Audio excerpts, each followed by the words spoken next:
Bueno, vamos a continuar con los paneles de esta hora de la tarde.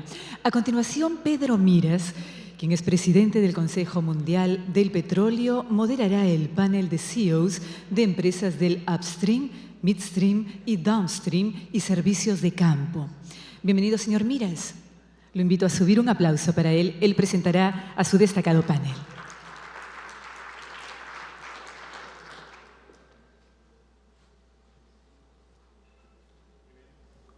Buenas tardes. Yo creo que es el momento de llamar a nuestros panelistas.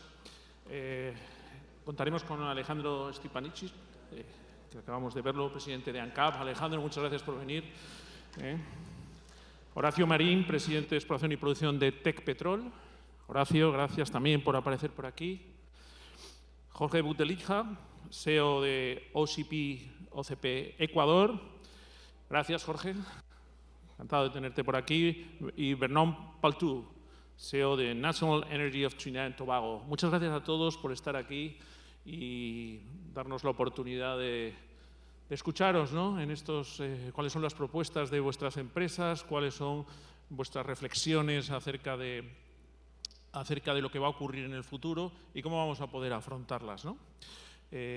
Muchas gracias a todos ustedes por estar aquí también, ¿no? Y yo creo que entraría directamente ya a reflexionar sobre lo que nos espera. Y antes de hablar de vuestras propias empresas y cómo afrontáis, a mí me gustaría que hicierais una reflexión, porque lo que está ocurriendo últimamente es algo que quizás la gente no esperaba, ¿no? Parecía antes de la pandemia que las famosas tres patas o tres pilares que yo recuerdo hace muchos años que ya se hablaba, seguridad de suministro, sostenibilidad y precios, ¿no? Accesibilidad, que siempre se hablaba que estaban bien balanceadas, pues parece que en los últimos años pues habían dejado de estar balanceadas, ¿no? La seguridad de suministro parecía una cosa que ya no le preocupaba a casi nadie y los precios pues también eran precios muy contenidos, teníamos crudo a $30 barril.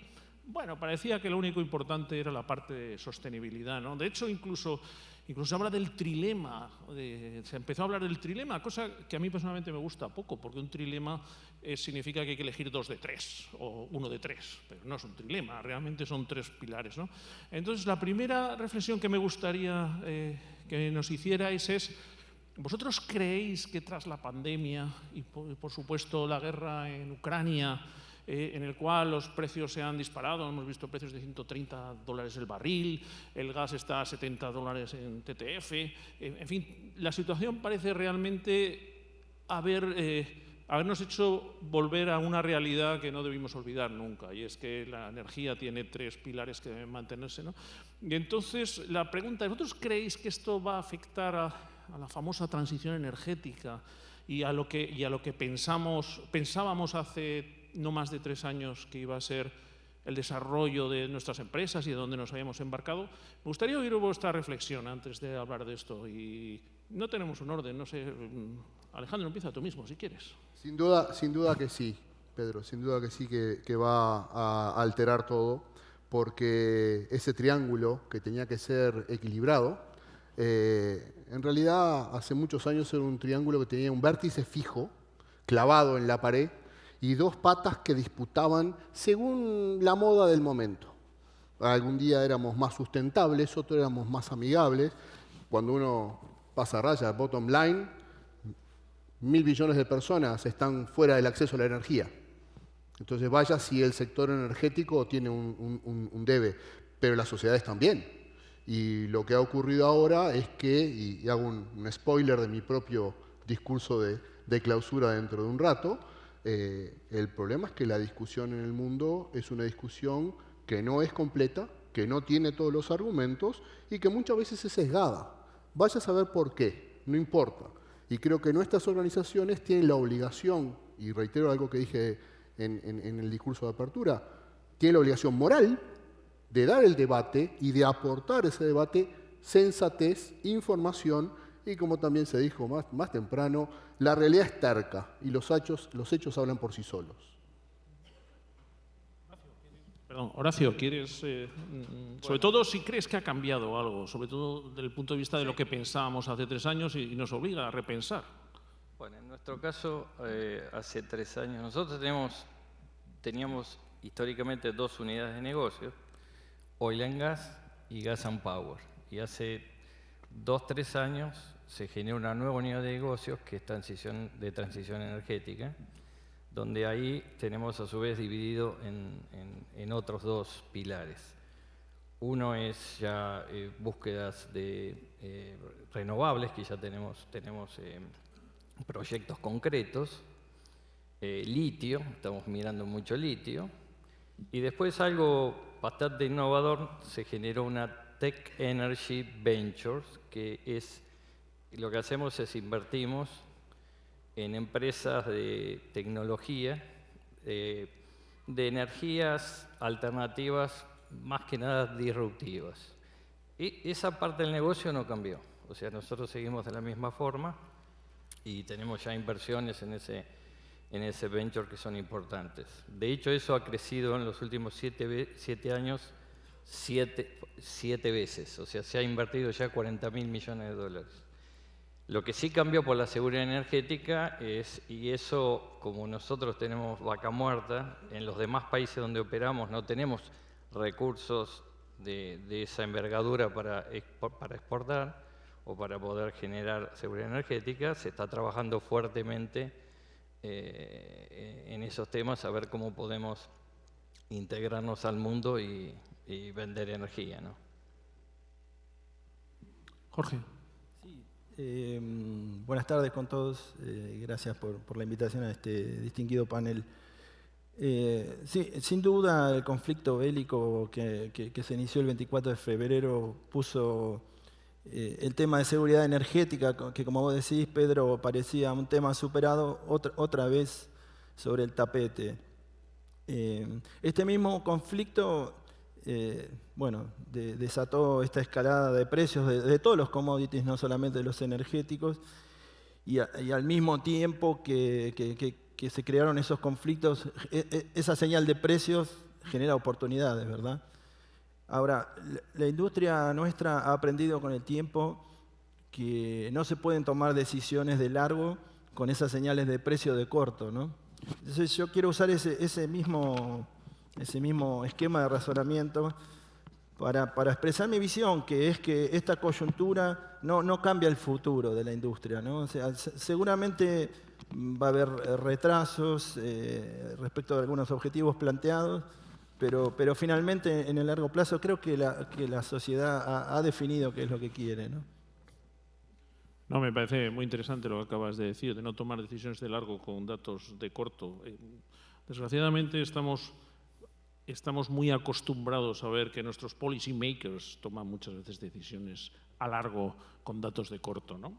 Pero bueno, Vernon, how do you think about this? What's new? What's new after the 3 years, Ukraine and the COVID? Pedro, from our perspective, 3 years ago we were all focused on renewable energy, energy transition, etc. I think what has happened is that we, and the war in particular, have taught us this, that we have to do things in parallel. We cannot discard what has worked for us for so long, for decades. We have to try to fix that, or not fix it, but utilize it and produce our energy resources in such a way that it fits into the whole transition towards lower carbon. But besides energy security, which is critical for the region, what the war and the pandemic has taught us is that food security goes hand in hand with energy security. So as countries, we should look at food security and energy security as complementary in terms of developing our strategy and policy. And from a region, we are looking at it that way. Thank you. Y sobre esto que estamos comentando, me gustaría escuchar ahora en la situación actual y con esta, digamos, modelo que parece que vuelve a los fundamentals del pasado, ¿cuáles son las bases de crecimiento de vuestras empresas? ¿Que estéis reorientando la estrategia hacia algún otro sitio o creéis que que lo que ya estaba hecho, a pesar de lo que ha ocurrido en los últimos años, sigue siendo válido. No sé quién quiere tomar el panel. Horacio, por ejemplo, tú empiezas ahora. Bueno, en nuestro caso tenemos en oil and gas activos muy grandes en no convencionales y realmente nos hemos hecho expertos en eso y estamos viendo también si podemos crecer en otros países de Latinoamérica. Eso no cambia y tenemos mucho foco en Vaca Muerta porque tenemos también áreas de posibilidades de desarrollo de petróleo que es netamente exportable. Así que en eso nosotros no hemos cambiado la estrategia. Sí creo que el tema de la seguridad energética, todo cambio es una oportunidad. Yo lo llamo con signo de interrogación, una desglobalización, que quizás será lo lógico que Rusia envíe a partir del Nord Stream a Europa.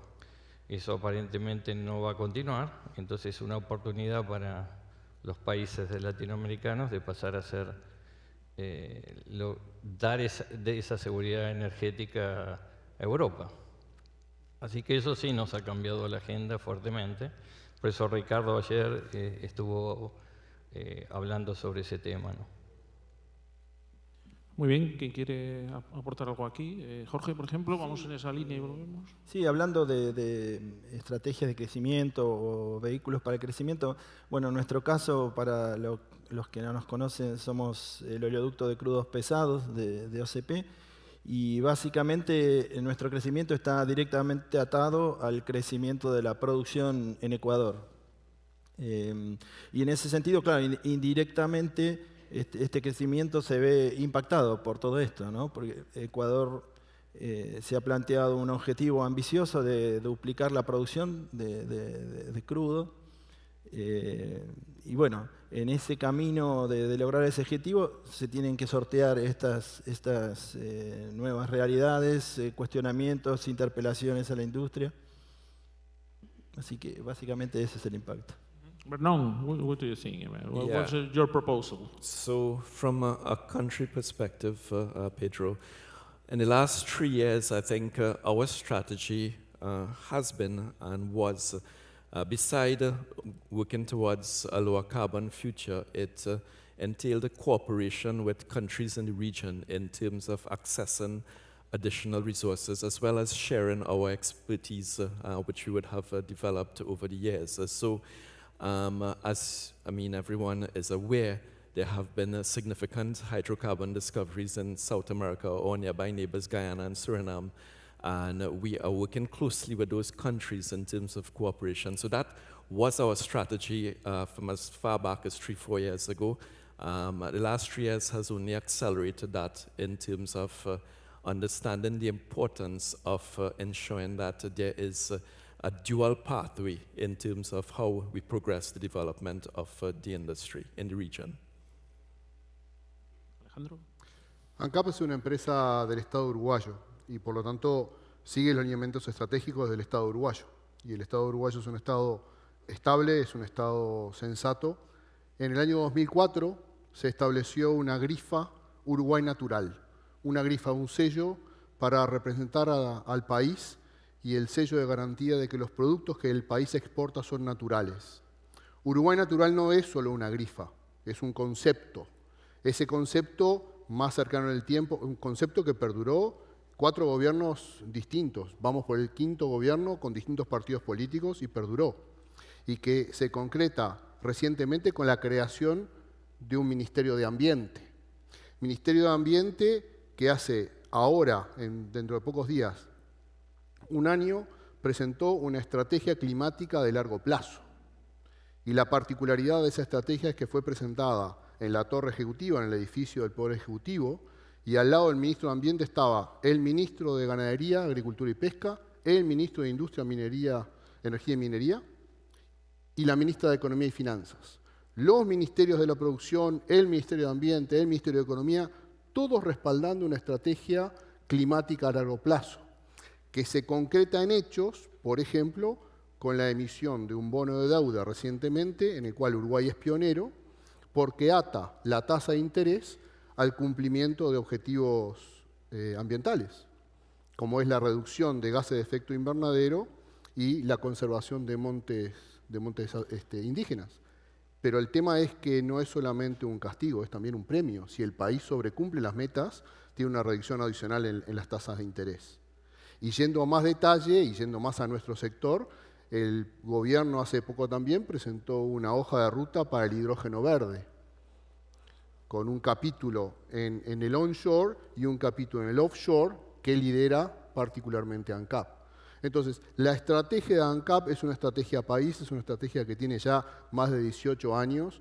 Hay un acuerdo multipartidario sobre el desarrollo de la energía y hay un consenso generalizado en el ambiente político sobre lo que tiene que ser la energía, donde ANCAP es un referente indispensable en el tema energético y que ANCAP implementa a través de 4 líneas que luego leeremos. Muy bien. Si os parece, vamos a bajar un poco más en detalle, ¿no? Porque hay una serie de grandes temas que realmente nos afectan. Está la digitalización, que es un reto en sí mismo. Está la financiación, que es un reto en sí mismo. Y hay otro reto importante, o dos retos importantísimos. La retención del talento, que quizás en esta área del mundo no es tan acuciante como la que sufrimos en Europa, por ejemplo, y bueno, todos los temas de ESG, ¿no? Todos los temas relacionados con esto. Entonces, me gustaría que en este ámbito que estamos hablando, en primer lugar, me hablarais un poco de qué opináis de la financiación. ¿Cómo creéis que hemos oído que hay dificultades en encontrar plata, como decís aquí, para financiar proyectos si no cumplen unos estándares que al final muchos proyectos se quedan fuera? ¿Cómo lo veis esto, Jorge? ¿Cómo lo ves? O bueno, Horacio, como queráis. Bueno, como queráis, es lo mismo. Nosotros no estamos viendo problemas con la financiación. En el 2017 emitimos una obligación negociable en Estados Unidos de $500 millones para financiar nuestro proyecto de Fortín de Piedra de 2.000 y pico de millones de dólares. Y vencía, si no mal recuerdo, era el 20 de diciembre y lo hemos pagado el 1 de noviembre de este año con 200 millones de dólares de caja, de nuestra caja, y 300 millones de dólares por financiamiento. Y no estamos viendo problemas, no se nota que tengamos problemas de financiación. Puede ser por nuestras políticas globales, como comentaba, que también tenemos de transición energética, nuestros informes de sustentabilidad que tenemos, pero no estamos viendo hoy restricciones de ese tipo. Qué bueno. Jorge, tomando el panel directamente. So, from a financing point of view, similarly, we don't have a specific issue at this point in time. I'm talking from the perspective of the National Gas Company. Notwithstanding, we are putting steps in place to ensure that as the environment changes, we will be ready to facilitate whatever requirements are there. So, for example, we would have done voluntarily a sustainability report, which is one of the first for the country in terms of large organizations, and it's comprehensive in terms of fully auditable sustainability report. And we are slowly but surely fitting all the pieces within ESG to ensure that when that time comes, it is not an issue as well. But at present, there are no issues with respect to financing for us. Lo que interesante, el otro día leía un artículo un informe de la OCDE que hablaba que la financiación con bases ESG en el año 2019 era $1 trillón y que para el año 25 se hablaba de 25 trillones, ¿no? O sea, es que parece que las exigencias van a ser muy fuertes en esta línea. Es un dato que a mí me llamó la atención, Jorge. Sí, yo te puedo comentar. En OCP, digamos, por la característica de nuestro negocio, no recurrimos en general a un apalancamiento fuerte, ¿no? Más bien es bajo. Sin embargo, sí estamos en la evaluación de un proyecto de ciertas dimensiones y es cierto que, claro, los organismos multilaterales no te atienden el teléfono, básicamente, ¿no? Pero no hemos visto lo mismo con el público en general, ¿no? O sea, todavía no hemos lanzado ninguna acción, pero de lo que tenemos relevado, una emisión de obligaciones negociables sería muy apetecida. O sea, ven a nuestra compañía como una buena oportunidad de inversión, ¿no? Así que seguramente recurriríamos a esa vía. Yo tengo una visión un poco diferente. Yo estoy Tengo un poco sorprendido de lo que he oído hasta ahora. Primero porque se da aquello de que los bancos te vienen a prestar plata cuando no necesitas, ¿no? Cuando uno necesita plata se dificulta. Uruguay es un país con riesgo muy bajo de inversión. ANCAP, por ser una empresa del Estado, tiene riesgo soberano, por tanto el acceso al crédito es muy fluido y muy accesible. Pero sin embargo, una cosa es tomar deuda para el apalancamiento de una empresa y otra cosa es financiar un proyecto concreto. Y voy a contar una experiencia personal. En determinado momento, hace un tiempo atrás, me venían a visitar oficiales de agencias, de organismos, de bancos, interesados en la política ambiental de ANCAP, en la política transicional de ANCAP, y a ofrecerme dinero. Y yo les decía que ANCAP tiene la encomienda del Estado uruguayo, del gobierno uruguayo, de incentivar la participación de privados, de trasladarse, de comportarse como un agente promotor para que los privados vengan a resolver el tema. Y me decían, pero tirame un proyecto, tirame un anteproyecto, tirame una idea, cualquier cosa. Y le dije, bueno, ¿saben qué? ¿Para qué necesitaría plata? Para descarbonizar la refinería. Ah, no, para eso no hay plata. Para eso no hay plata. Porque los fondos de inversión, porque los grandes movimientos de dinero, los grandes capitales, están como recelosos. Por eso que hablábamos más temprano de la licencia social y de esa condena que tiene el sector del oil and gas, y se quieren alejar. Es como que no se quieren involucrar. Creo que en los últimos meses la realidad, por lo que hablábamos recién de la falta de acceso a energía, debe estar haciendo pensar a más de uno. Pero en líneas generales, y esto lo hemos hablado con empresas de servicios petroleros, en general son muchos los sectores que ven una ralentización en la disponibilidad o en la facilidad de encontrar el crédito. Y eso me parece que estructuralmente puede llevarnos a un mal camino. Yo os diré que en Europa, desde luego, no es un tema que está muy sobre la mesa. Los requerimientos de financiación de proyectos en base a los criterios ESG es una exigencia cada vez mayor, ¿no? Pero bueno, es interesante oír otro también un punto de vista un poco diferente, ¿no? Por lo menos es lo que yo veo. Let's speak about talent, Vernon. This is something very challenging for all the companies, especially I will say again in Europe. No, people don't want to. Many young people don't want to work in the oil and gas sector. What can we do in order to get those people again back to our industry? Because let me say that it's a good industry. Do you have this problem in your companies or not? So, from an education point of view, I think we have traditionally been well supplied from our universities and even international. In fact, our oil and gas employees are found almost in every corner of the world, where there are multilateral, multinational companies working. So we have been able to do that, and there's still quite a demand for energy professionals within the industry. What we are trying to do now is essentially retool or re-engineer our education system towards a low-carbon energy industry. And so we have taken deliberate steps in working with the Ministry of Education, with the universities, with the secondary schools in terms of fine-tuning the curriculum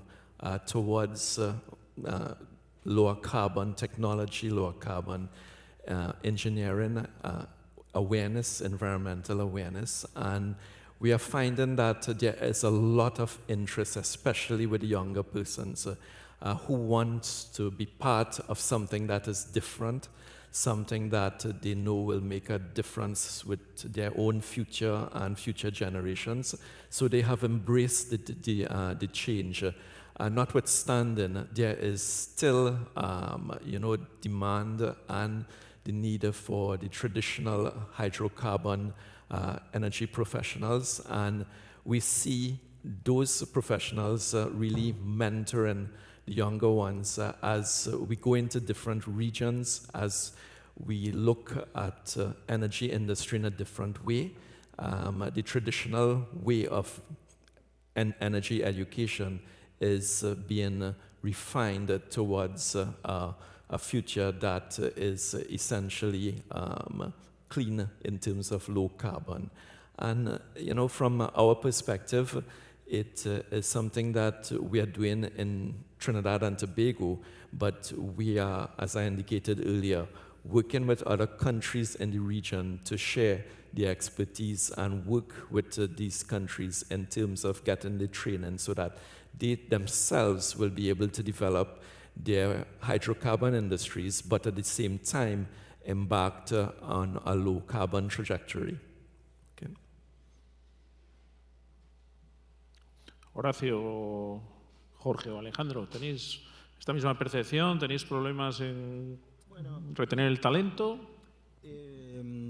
Tengo que decir que nosotros no estamos experimentando mayores dificultades en reclutar miembros para nuestro equipo en Ecuador, pero sí es algo que de todas maneras le prestamos mucha atención, ¿no? Porque claro, ayer se hablaba en el panel de talento humano este tema de las nuevas generaciones, una cosa muy linda, ¿no? Que es esto de que buscan trabajar en lugares donde su propósito de alguna manera vibre, ¿no?, en sintonía con el propósito de la compañía.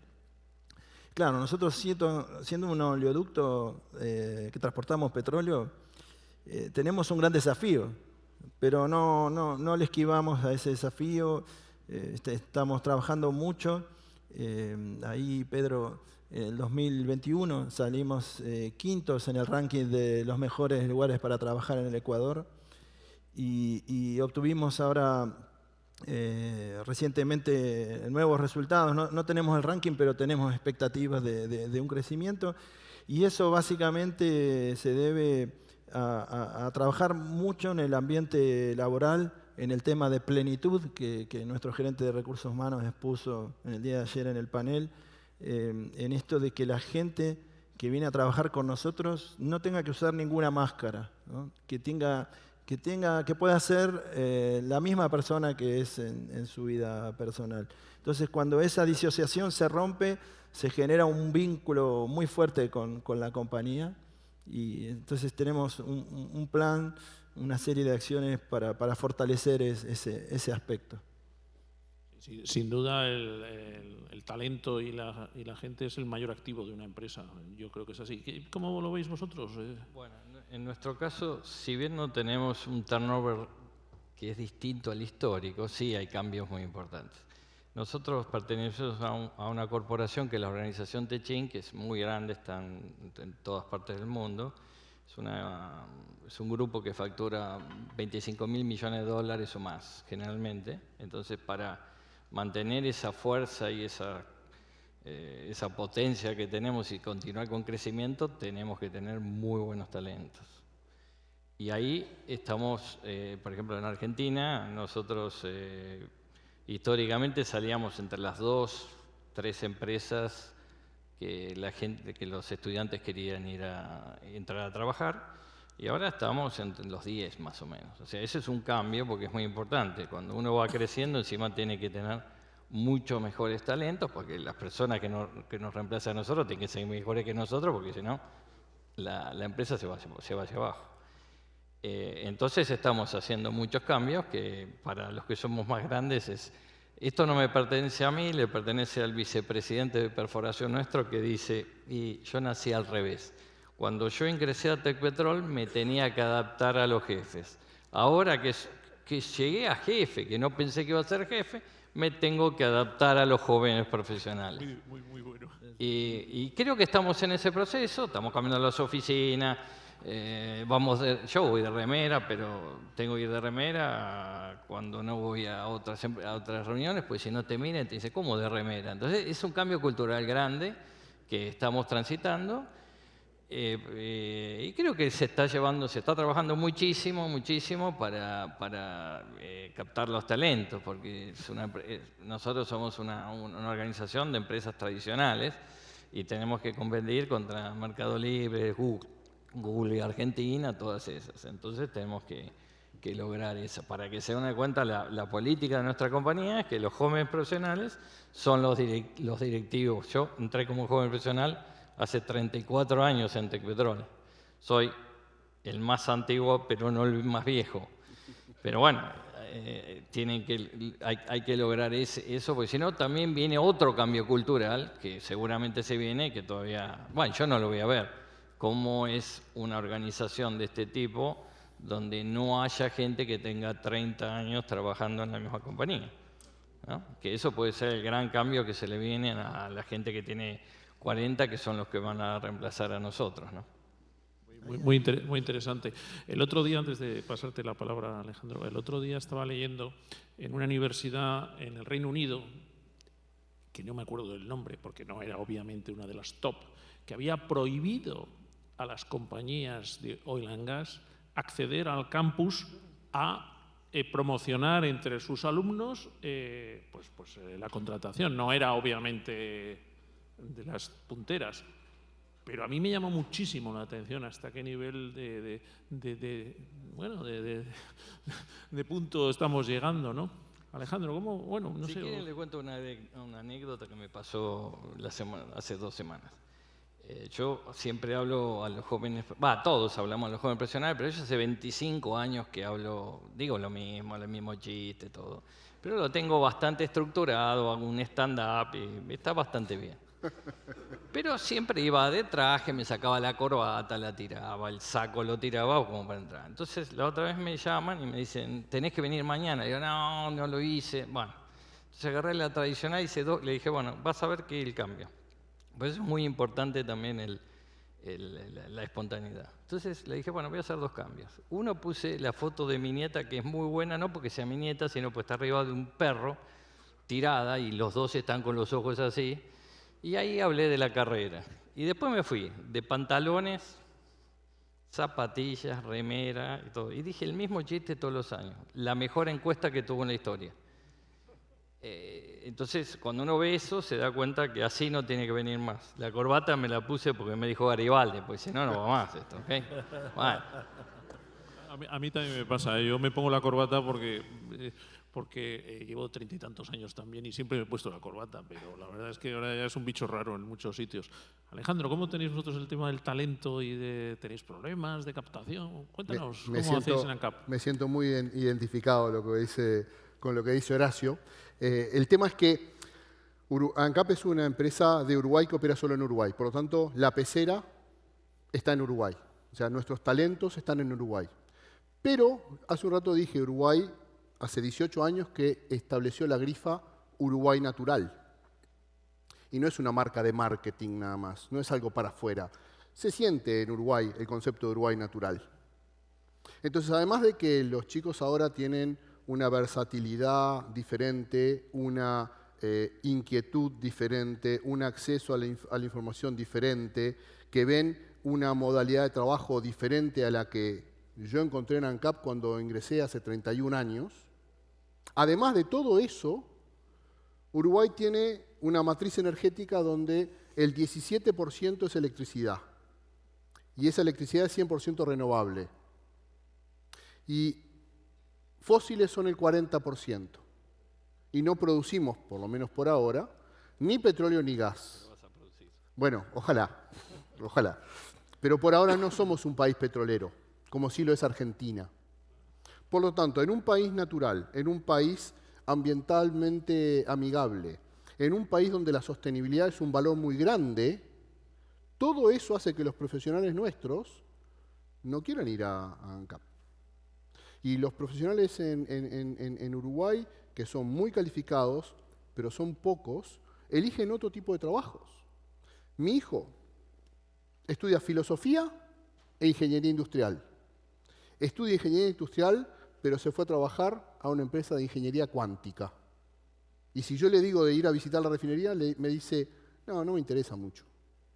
¿Y qué hacemos? Y yo me moría. Alejandro, ¿qué hacemos? ¿Qué tenemos que hacer? Es que yo creo que, a ver, si nosotros salimos, y lo veo al gerente de gestión humana que está allí sentado, si nosotros ahora salimos a hacer una selección de personal para un proyecto de hidrógeno verde, vienen a borbotones. Si hacemos una selección de personal para que venga nuestro proyecto de captura de carbono biogénico en la planta de etanol, vienen a borbotones. Si hacemos un llamado para ingenieros para la refinería, ¿cuántos se nos presentan? 5. Es dramático. Pero el problema no es solamente la paga. En ANCAP el empleo público, en Uruguay el empleo público es de por vida. No tenemos inmovilidad, por lo tanto no hay riesgo. En la generación de mis padres y mis abuelos, ir a trabajar al Estado era una papa. Es fantástico. Entro ahí, cobro todos los meses, no hay problema de cobrar, y encima de todo tengo trabajo para siempre. Aún así, no somos atractivos. ¿Y por qué? Porque hay más profundo, porque falta la licencia social de la industria del petróleo. Lo que estamos tratando de hacer en ANCAP es cambiar la imagen de ANCAP, hablar mucho del futuro, hablar de que la refinería, y me lo van a escuchar, y si se conversa conmigo van a ver que la palabra responsable la uso siempre, transición responsable. Transición responsable. La refinería, según la estrategia climática a largo plazo del país, va a dejar de procesar petróleo crudo en el 2050, en el escenario aspiracional. Tenemos que mantener la operación de la refinería hasta el 2050, pero tenemos que generar un gancho, tenemos que generar algo que motiva a los chicos a acercarse a nuestra empresa con perspectiva de futuro, con la digitalización, con el hidrógeno, con las energías renovables. Quizás algo tendremos que hacer, ¿no? Y quizás luego tocaremos el tema de comunicación, si os parece, ¿eh? Os lo dejo así como centrada la pelota, pero todavía no, si os parece. Antes me gustaría que me hablarais algo de digitalización y de cómo estáis en vuestras empresas aplicando este hecho que es realmente, imparable, ¿no? But no, what about digitalization in your company? Just repeat the question. I wasn't hearing the translation. No, I would say that next is speak about new technologies, digitalization, and those kind of new technologies. Right. And the question is, how is your company doing in this field? In technology, so technology plays a critical role from at the point of advancing into the future. So COVID has actually made that crystal clear. It so happened that just before COVID, we would have taken deliberate decisions in terms of investing in technology platforms for a lot of our operational aspects of the company. And what happened is that during the pandemic, we were still able to operate all of our infrastructure facilities almost seamlessly, and that allowed to a great extent. Our company operates all of the industrial ports in Trinidad and Tobago, and we were able to maintain those operations seamlessly, even during the pandemic, to allow all the methanol and ammonia shipments to come in and out of the country still. And so we found that investment in technology, it was a deliberate decision even before the pandemic. And what the pandemic did was create an environment or an enabler that showed us that we should probably focus further in terms of investing in technology. So from that perspective, within the NGC group of companies, we can run the entire industry almost remotely because we're investing in platforms and the technology, even from leak detections, etc. We have access to satellite technology, and Mark will speak a bit more about that in his panel shortly. But technology features just as important as the transition in terms of our strategy. So technology, education are key pillars in our journey for transition into the future. Yo siempre digo lo mismo, la pandemia ha sido un hecho terrible en todos los aspectos, pero hay un solo aspecto al menos en los cuales hemos demostrado que es posible teletrabajar, que es posible utilizar las tecnologías digitales. Es cierto que hemos perdido muchas cosas, volvemos, vamos, yo soy el primero, me encanta estar aquí viéndoos de cerca, no en una pantalla de Zoom, que es una cosa bastante desagradable, sinceramente lo digo, ¿no?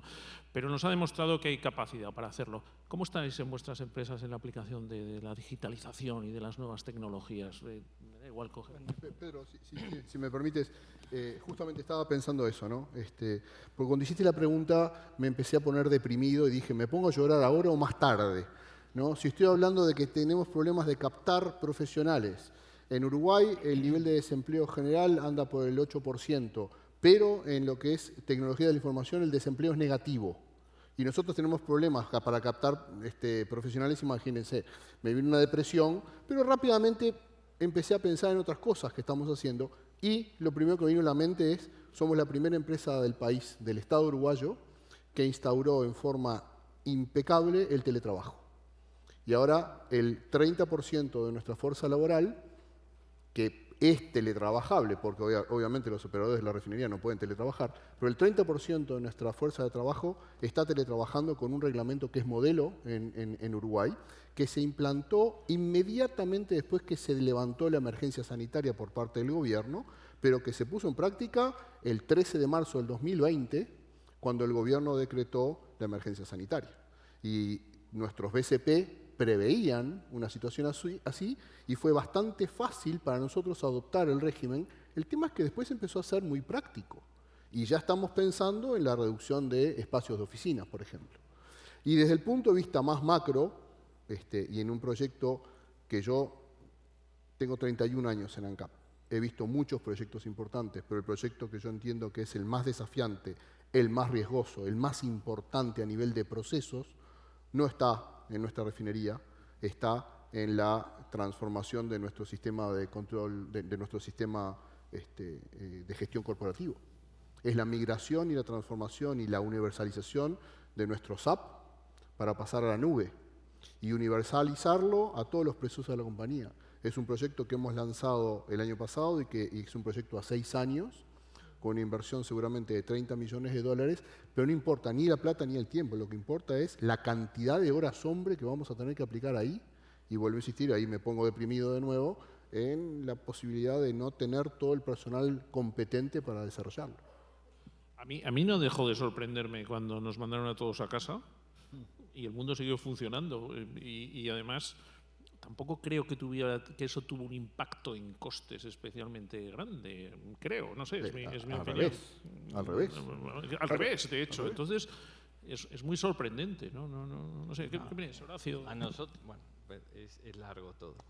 En el tema de la pandemia, nosotros tuvimos 15% más de costo, aunque estábamos todos en las casas, porque hicimos un trabajo fuertísimo, en que no nos teníamos que contagiar en las operaciones. Y ideamos un tema de células, o sea, si nosotros tres trabajábamos, íbamos solamente en el auto nosotros tres y no nos podíamos juntar con ellos dos. Y eso aumenta el costo terriblemente y lo hicimos con mucho gusto y podemos decir que no tuvimos hasta después de 1 año y medio contagios internos, pero porque fueron a un asado y después se juntaban, no ahí en el lugar. Entonces, no es que fue más barato para nada. Después, es muy discutible en el tema de estudios. Perdón, pero tú estás ahí creo que estás asociándolo a un costo de la pandemia. Porque no es el tema del trabajo remoto o del teletrabajo, ¿no? Sí. Creo que sí. Sí, pero por ejemplo, las oficinas nosotros ya la estamos haciendo, estamos reduciendo los espacios para todo, pero no reducimos espacios, sino que quedan los mismos espacios que antes, pero tienen que ser más para sociabilizar. Entonces termina siendo lo mismo. Bueno, en nuestro caso, en digitalización, digamos que los accionistas de la organización de GIN son personas de 3 generaciones que la tecnología es la clave. Así que nosotros siempre estamos digitalizando completamente todo. Ahí están personas que trabajan conmigo en los temas. Por ejemplo, industrialización sin digitalización, impossible to happen. No se puede.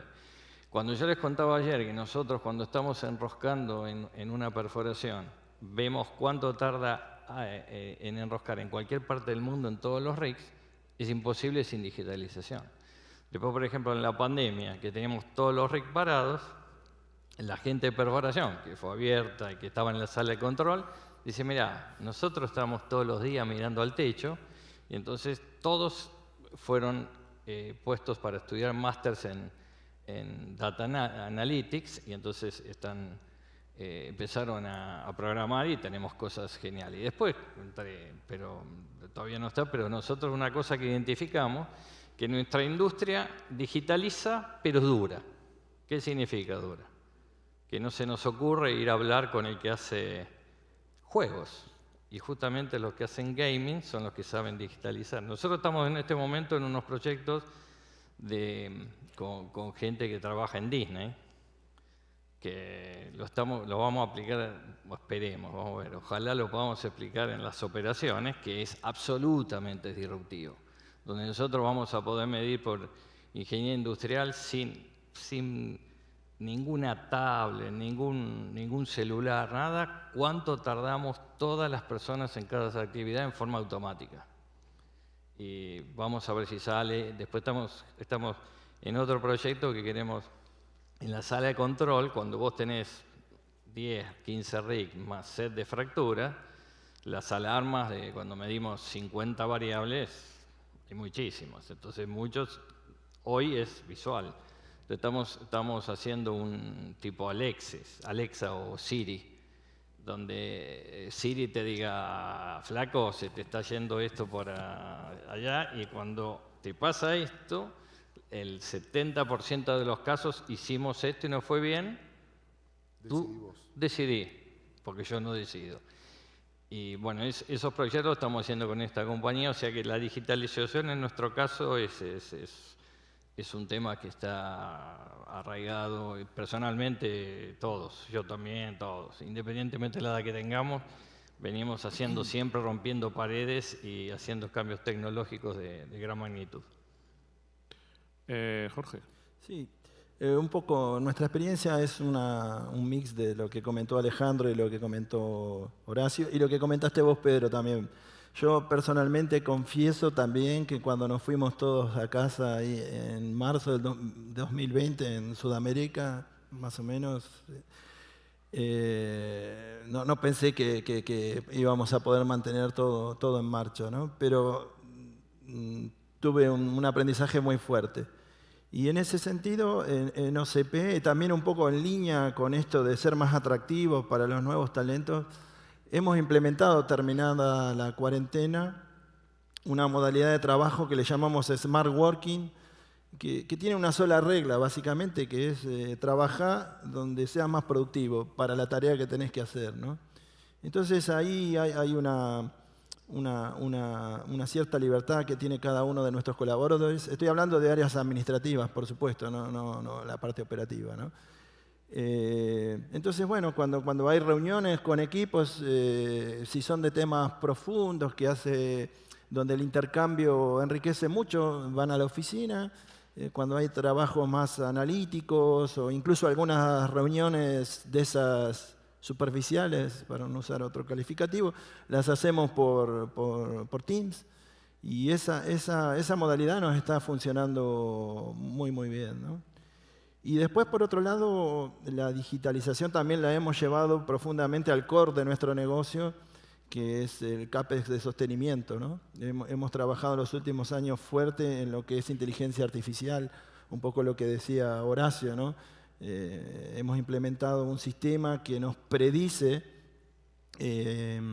fallas en base a aprendizajes, en base de datos de episodios anteriores, y claro, eso nos permite estirar mantenimientos, no solamente detectar una falla temprana, sino que al tener ese paracaídas salimos de los mantenimientos recomendados por manual y vamos hacia este sistema inteligente, ¿no?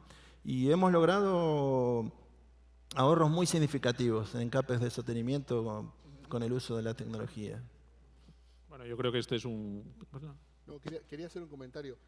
Me hizo gracia, perdón, mis compañeros de directorio acá presentes, Vicente y Richard, me hizo gracia cuando dijiste lo de las juntas, las reuniones que no son tan productivas. No sé, ¿se te ocurre otro calificativo? Bueno, en ANCAP las sesiones de directorio eran...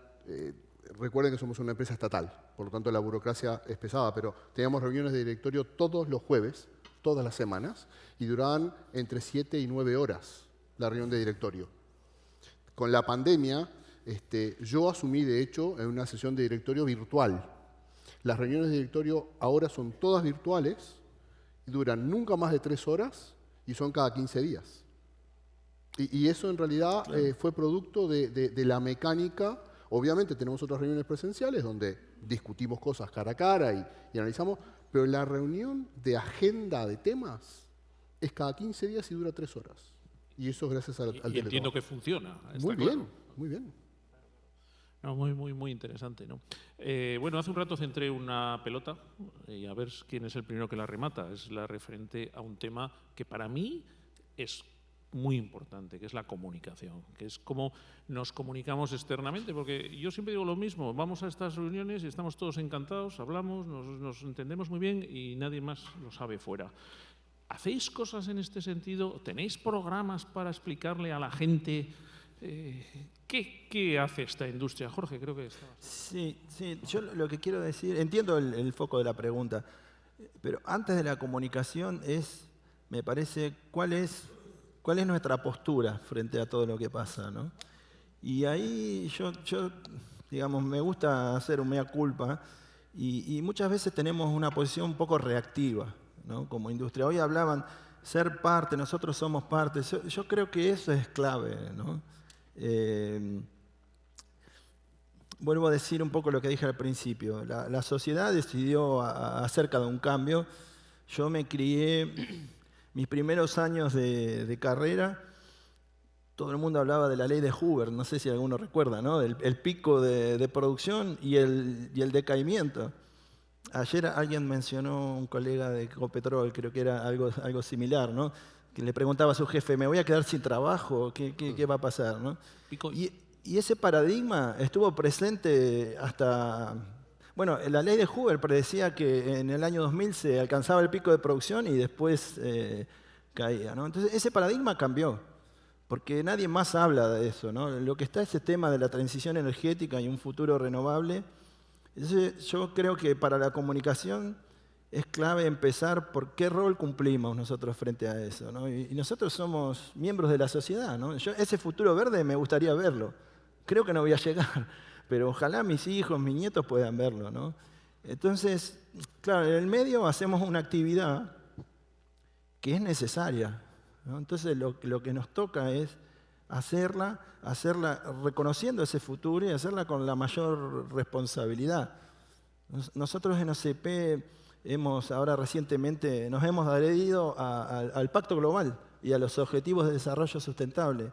Y ahí tengo para compartirles que en el acto de firma en Ecuador con el Pacto Global Ecuador, claro, la vicepresidenta, el presidente de Pacto Global decía, no, es fundamental que empresas de la industria petrolera se sumen a esta iniciativa. ¿Por qué no?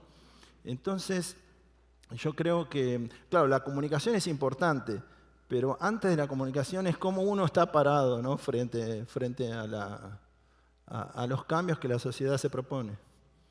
Okay, Bernard, communication? Yeah, and communication for us, it's something that we realized that has become critical in terms of, as you said, messaging. Simply because a couple of years ago, we realized that we are doing all of these good things for the company, for the country, and no one was aware, no one understood how important it was.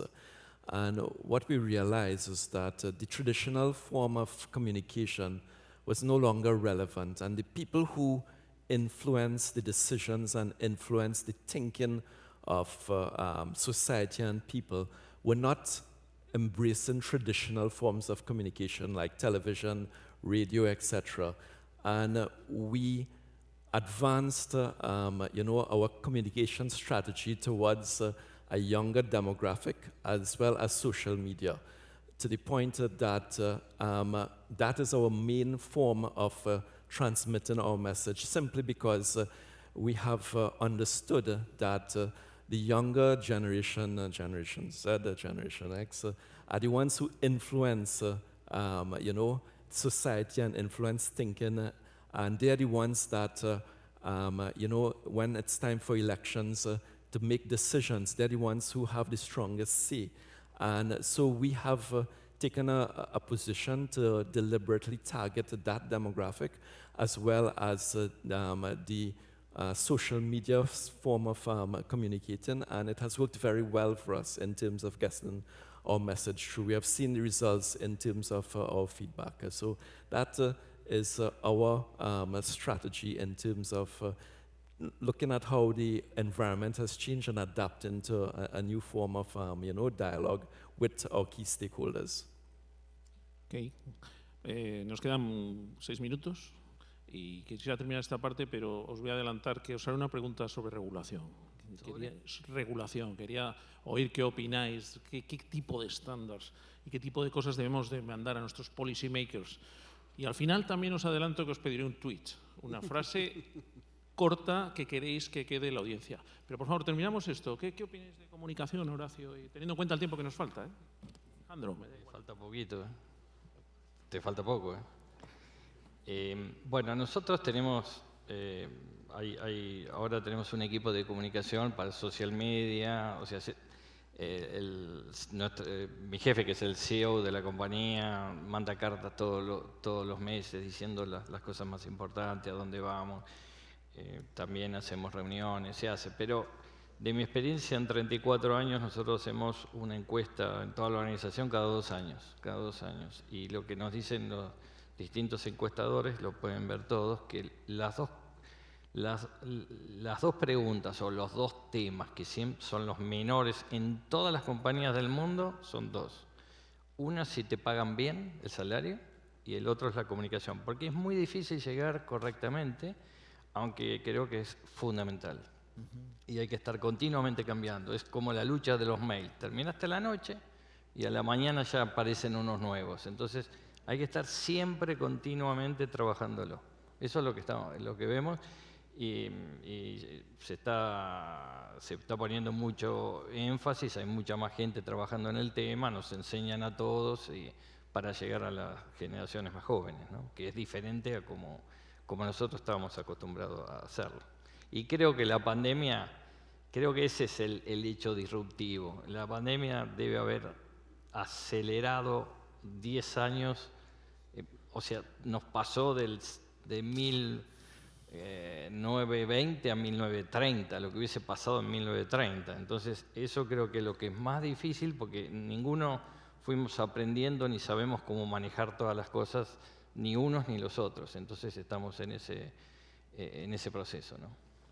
Horacio hablaba de la perspectiva de la comunicación básicamente interna, sí, de cómo llegar a la interna de la nación. Así que yo me voy a referir a lo externo, ¿sí? Y en lo externo lo primero que uno tiene que reconocer es que en el siglo XXI, año 2022, la comunicación se basa en 280 caracteres instantáneos. Pasa algo en un lugar y inmediatamente hay un reportero. Entonces, todos son cronistas de la realidad. El periodismo está hackeado, el periodismo de información está bastardeado de alguna manera, y las empresas, especialmente las de nuestro sector, tienen que ir a combatir lo que es la desinformación, porque la mentira y la ignorancia son los peores compañeros en la ruta.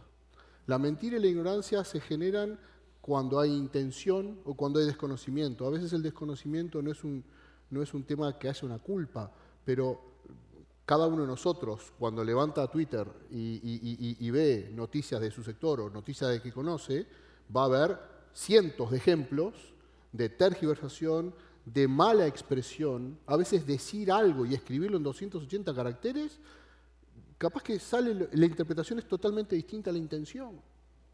Y hay que combatir la desinformación con datos. Nosotros en ANCAP, y eso gracias a Natalia, nuestra gerente de comunicación institucional, que me viene entrenando desde que asumí, Nuestra comunicación externa es concreta, concisa, cuando hay que intervenir, pero basada en datos. Continuamente estamos publicando datos. Entonces me hace, a mí, que tengo que ir a muchas entrevistas con periodistas, me es muy fácil decir, ¿viste nuestra comunicación sobre la producción de la refinería o sobre los márgenes o sobre la composición de los precios al público? ¿Por qué me decís que ANCAP es la culpable de que los precios sean caros si hay una transparencia en lo que es la información del cálculo de los precios? Entonces, es fundamental y es una batalla que hay que dar y nuestro sector la tiene que dar. Qué importante es el papel de los jóvenes aquí. En la reunión de Almaty del Youth Forum del WPC hace un mes, les demandé a los jóvenes que fueran activos en las redes sociales porque yo lo intento, pero me cuesta mucho, aunque luego intentaré hacer un selfie para ponerlo, pero me cuesta mucho. Hoy nos queda un minuto y en ese un minuto casi el tema de la regulación, si queréis lo vamos a saltar. ¿O queréis decir No, pero tenéis un minuto más el tuit, ¿eh? La regulación tiene que estar orientada a generar conductas favorables. Y nosotros tenemos que cambiar el concepto de que la regulación es una fiscalización, porque la regulación tiene que ser un motivador de conductas. Y eso es un mensaje importante para los policy makers. ¿Alguien más quiere aportar aquí en regulation? Bueno, yo creo que sí, la regulación es un tema esencial y tenemos que demandarle a nuestros policy makers regulación estable, predecible y fácil de entender, ¿no? Bueno, vamos al final y antes de despedirnos a mí me gustaría escuchar un tuit y yo tengo el mío. ¿Queréis que lo diga primero o queréis que espere? Me da igual. Dale. Decilo. Esta industria tiene futuro, no os creáis el que dice que no. Alejandro. La transición energética tiene que ser responsable, sensata y bien informada. Horacio. El cambio repentino es una oportunidad. Jorge. Somos protagonistas del cambio y hacedores del futuro. Vernon. Only we will achieve successes by working together. Ok, muchas gracias. Creo que hemos hecho un repaso de vuestras empresas, de muchos de los aspectos, y creo que ha sido un magnífico panel. Muchas gracias. Muchísimas gracias, señor Miras. Gracias al destacadísimo panel que nos ha acompañado. Los invito a ponerse de pie para la foto oficial. Ahí está el selfie que quería tomarse el señor Miras para ponerlo en su Twitter. Muchísimas gracias. Estoy aprendiendo. En nombre de la organización de ARPEL 2022, les agradecemos su participación en la conferencia internacional. Los invitamos a ponerse de pie para tomarse la foto de rigor, como lo han hecho cada uno de los grupos. Todavía no se vayan. Tenemos un